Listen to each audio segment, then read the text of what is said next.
Before the fighters can step in the cage, they've got to step on the scale. We have seen countless cards, main events, championship fights fall apart just hours before the event was set to begin because they couldn't pass that first test.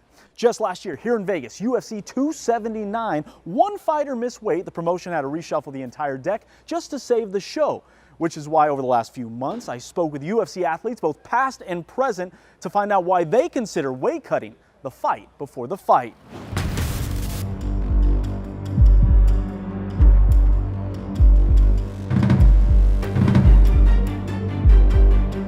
126 and a quarter.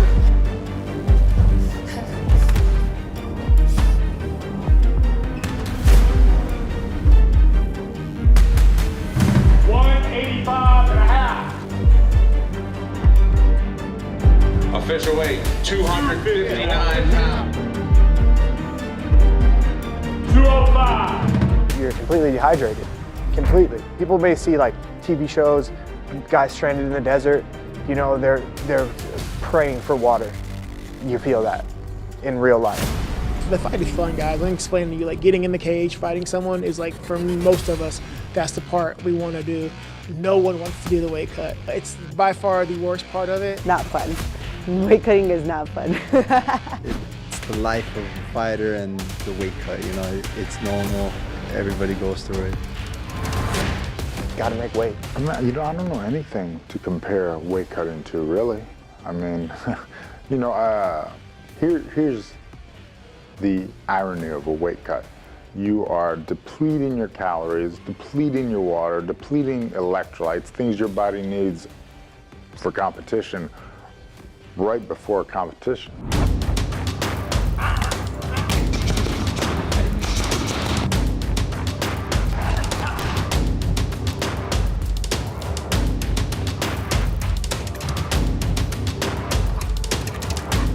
Put a sponge underneath the water, that's your body on an everyday basis. For weight cut, wring it out, put it outside in the sun to dry, now weigh it, it doesn't weigh anything.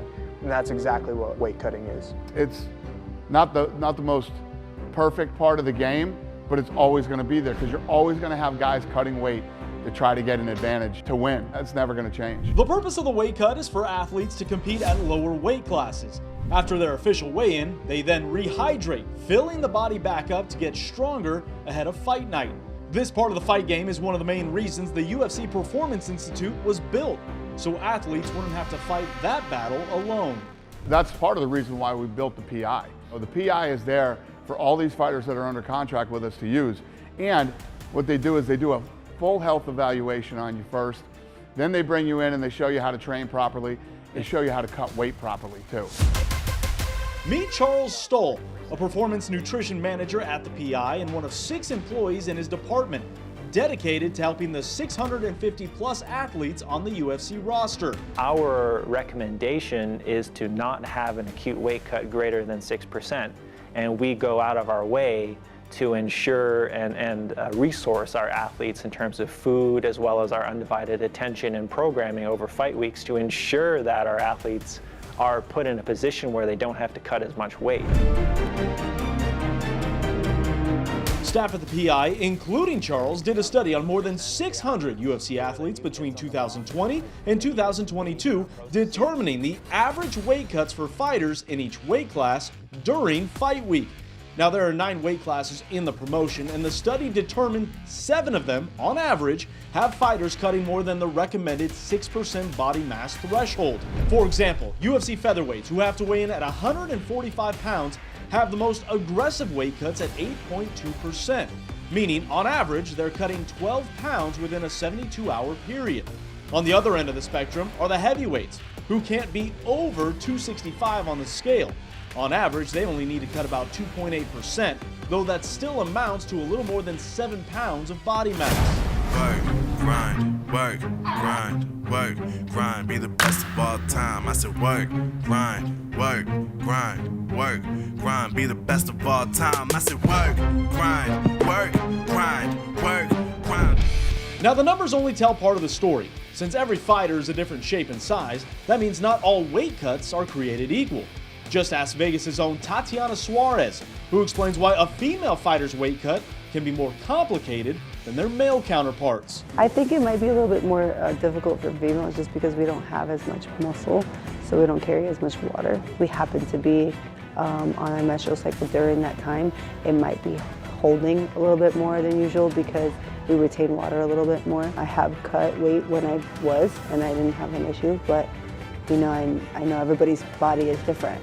So what might not be, you know, tough on me might be tough on, say, somebody else. Over the years, we've seen all kinds of walk-ups to the scale. Some are smooth. Some fighters need a little more time to remove clothes and remove all doubt. Others simply don't go as planned.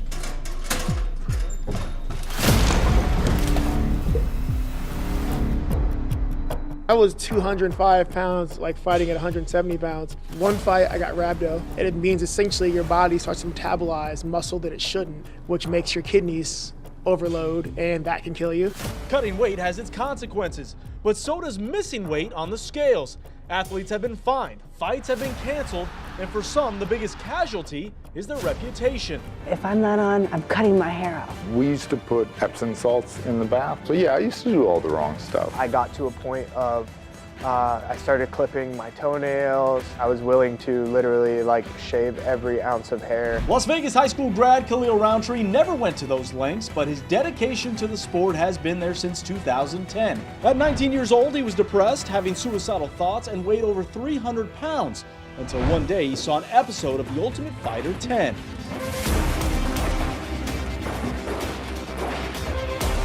That was more of what connected to me. That's when Roundtree hit the gym, lost the weight, and more than a decade later, he is now the 13th ranked UFC light heavyweight in the world. Now Roundtree will be the first to admit not every fight has gone his way, though when it comes to his weight, he's never missed. Because before a fighter faces his or her opponent in the octagon, they have to face themselves on the scales. It is the fight before the fight. It is the fight before the fight, for sure. Would you say it is the fight before the fight? 100%, yeah. I mean, what some of these guys and girls do is incredible. For some athletes, that it is the fight before the fight. My suggestion would be, don't make it the fight before the fight. One fight's enough. One fight's just great. Don't make it two fights.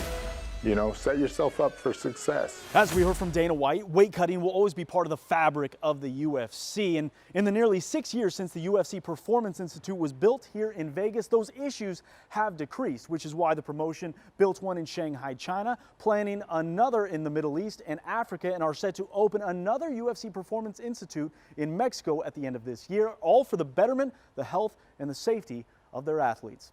I'm Vince Sapienza, Fox 5 News Local, Las Vegas.